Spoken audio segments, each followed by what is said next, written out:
Den slukker ikke. Der skal ikke en bjælle. Jamen, det er fordi, du optager. Du skal slukke først for optagelsen. Nå.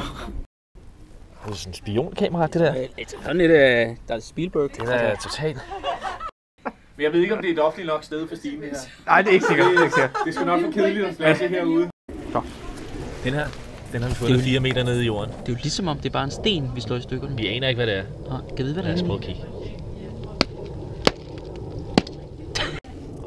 Ej, ja, det bliver godt det her. Saftig er den i hvert fald. Det må være en eller anden form for dyr. Ej, ikke foran mig. Nej, hvor ser det godt ud. Det er da skrømmeligt. Hold kæft. Jeg er lidt nervøs, for jeg pludselig ikke kan styre det, og så flapser den. Fanden sker der for det trådløse netværk? Så kan du ikke lade være med at filme mig lige op i røven? Så? Det er det, jeg gør lige nu. Men så Kan du komme helt ud i enden, Britt? Hvor mange livreder er der her? Så er vi ude i vildmarken, det er helt sikkert.